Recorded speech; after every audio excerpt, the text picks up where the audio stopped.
Ami's world 2025 വീണ്ടും ഏവർക്കും സ്വാഗതം.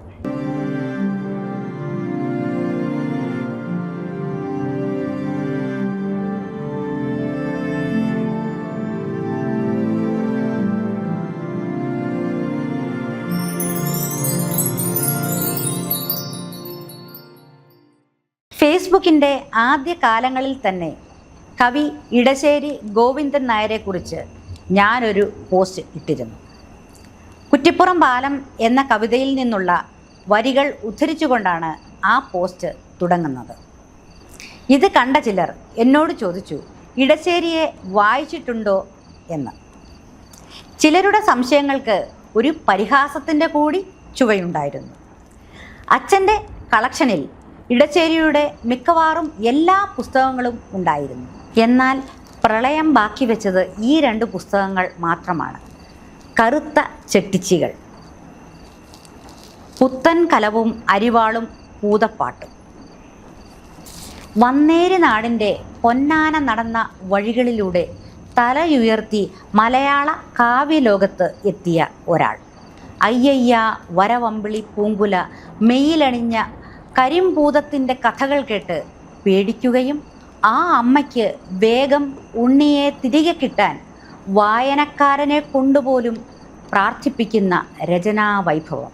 ഗ്രാമീണതയുടെ അനന്തമായ നിഴൽ വീണ നാട്ടുവഴികൾ, പെരുവഴികളിൽ വഴിതെറ്റിക്കാൻ കാത്തിരിക്കുന്ന കുട്ടിച്ചൂട്ടുകൾ, ഗ്രാമീണ മനസ്സിൻ്റെ പ്രാക്തഭാവങ്ങളിലേക്ക് എത്തിപ്പെടുന്ന വായനക്കാരൻ, രാത്രിയുടെ 3-ാം യാമത്തിലെ യാത്രികരുടെ മുന്നിൽ വന്നു നിന്ന് ഒന്ന് മുറുക്കാൻ ചുണ്ണാമ്പു ചോദിക്കുന്നവർ.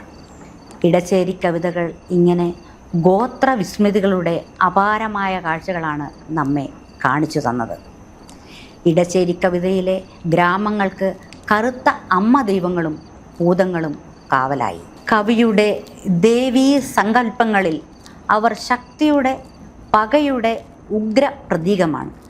ക്രൂരയാണ്, കുപിതയാണ് ഞങ്ങളുടെ ദേവി, ചോര കൊണ്ട് തെച്ചിമലർ മാലയിടും ദേവി എന്ന് കവി.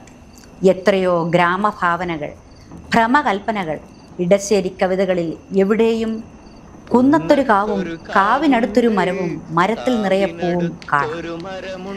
കറുത്ത ചെട്ടിച്ചുകളും പൂതപ്പാട്ടും കാവിലെപ്പാട്ടും ഒരു പിടി നെല്ലിക്കായും എല്ലാം അച്ഛൻ്റെ പുസ്തക ശേഖരത്തിലുണ്ട്. കവിയുടെ പഴയ കുറ്റിപ്പുറം പാലത്തോട് ചേർന്ന് പുതിയതൊന്ന് വന്നു. നഗരത്തിരക്കുകളിലേക്ക് നിർത്താതെ പായുന്നവർ ഇടശ്ശേരിയെ ഓർക്കുന്നുണ്ടോ ആവോ. ഈ 2 പുസ്തകങ്ങളും പൂർണ്ണ പബ്ലിക്കേഷൻസ് പുറത്തിറക്കിയിരിക്കുന്നു. നിളയെ തൊട്ടുവണങ്ങി യാത്ര തുടരാൻ ഞാൻ കാറിലേക്ക് കയറിയപ്പോൾ കവിയോടൊപ്പം എൻ്റെ മനസ്സിലും ഒരു ഖേദമുയർന്നു. അമ്പേ പേരാറെ നീ മാറിപ്പോകുമോ ആകുലയാമൊരു അഴുക്കുചാലായി. ആമീസ് വേൾഡ് 2025 വീണ്ടും പുതിയ വിശേഷവുമായി വരും. തുടർന്നും കാണുക. നന്ദി, നമസ്കാരം.